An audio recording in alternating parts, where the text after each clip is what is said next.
Good afternoon, everyone, and thank you very much for coming, and thank you to the people who are presenting for being here as well. I always feel more relaxed when I can see everyone is on screen, and look forward to hearing the stories of the people who are coming in, and having a chance to talk a little bit more about what we do with the Circle of Health.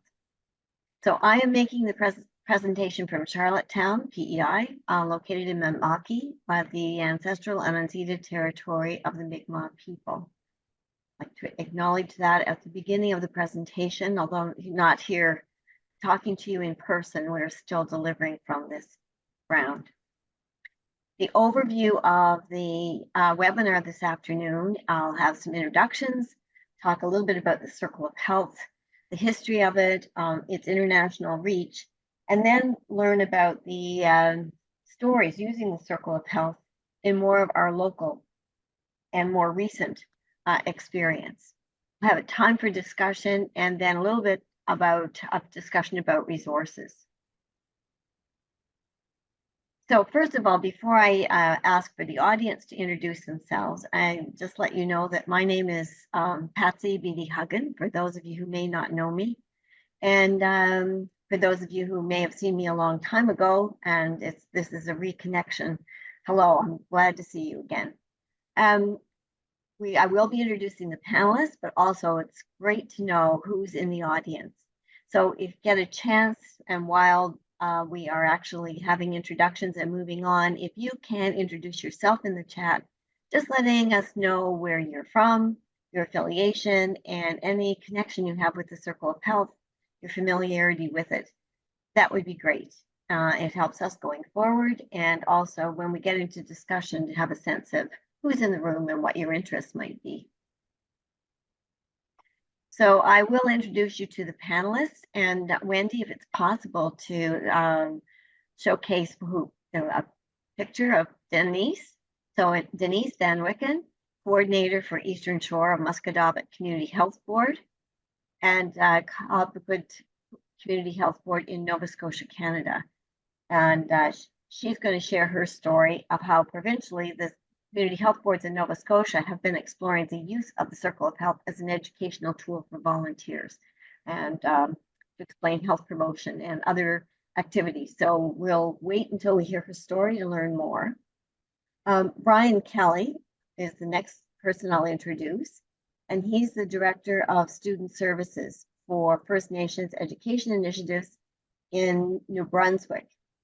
Katie O'Shea has just sent regrets due to a conflict that just came up, but Brian is quite capable of going solo on this, and he knows this project inside out. So he'll I might pull in Terry. What's that? I'm going to spontaneously pull in Terry now that she's here on the webinar. I knew he was going to say that. Well, you might get to pitch hit then, Terry. Okay.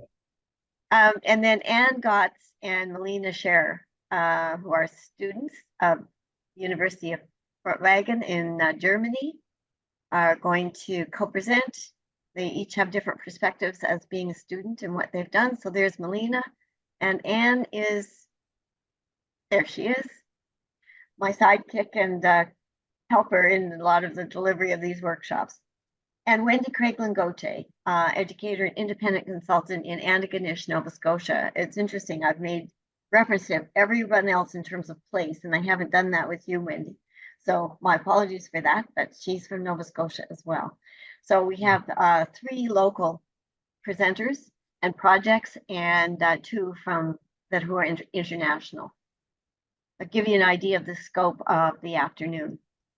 So I'm going to introduce you to the Circle of Health, and many of you know it already.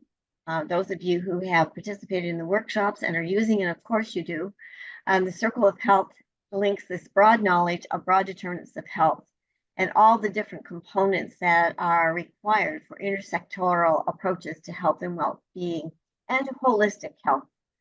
So we will talk a little bit about where it came from, and you have more here that you can take a look at. I did include a slide that when you do get these slides or the copies of them, you'll see that there is more to it than this, but you can see that it's gone through several iterations in its development. and has ended up landing as this final product. This is this one down here that you can see me pointing to is the prototype that would have gone for validation, and we'll talk about that in a few minutes. For anyone who's here internationally, this Prince Edward Island is that very small province in Canada on the east coast that's connected to the mainland by a bridge. And you can see it is the longest bridge over ice-covered waters, and that's its claim. Very often the snow looks like it does in the left-hand corner, but today there's very little snow. We have winter yet to come, so we never know what we're going to be faced with. But we have all kinds of different climates, and the summertime is the time that attracts most people because we have beautiful beaches and lovely summer weather. So getting back to where did it come from, it was really developed, tool itself, during the 1990s when health reform was taking place and health promotion was seen as a system priority. So there was a policy document that was written called Partnerships for Better Health. It was built on the Ottawa Charter, and it had the population health approach, which integrated all kinds of different separate departments into one. So justice, physician practice, social work, and you name it, they were all, and health and hospitals were all put under the umbrella of the health system. So we had a number of people who came from different educational backgrounds, different disciplines, who had never worked together before, trying to figure out what is their shared language, what are the things that they have in common in terms of health promotion. And Julie, who is here today, is actually one of the people that worked with me on this project. So she may have something to add when we get to the discussion period. But during one of the consultations that we had on the 10th anniversary of the Ottawa Charter with the Canadian Public Health Association, it was clear that in PEI, the need for a common understanding and the need for a planned approach to resource allocation for health promotion was critical. So in the end, after a lot of consultation, and when I'm actually offering the workshops that go into more detail on how this took place, people decided on the purpose. And the purpose was really, they wanted to, and you can see on the back of the Circle of Health, it was to promote a common understanding of health promotion, assist people to locate the links and relationships in health promotion work, and provide direction for strategic planning. Well, when you think about strategic planning, you need to know and have a way of identifying the values, determinants of populations, and the strategies, the why, what, who, and how. And there was a tool that was already developed in a draft form called the Population Health Promotion Cube.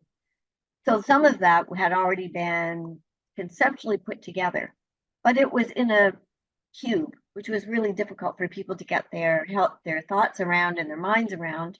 And so the big challenge, I think, for the group that was working on the development of the Circle of Health was taking those dimensions and putting them together in a handheld tool that people could move easily, be relevant to community groups and policymakers, and explicitly include values.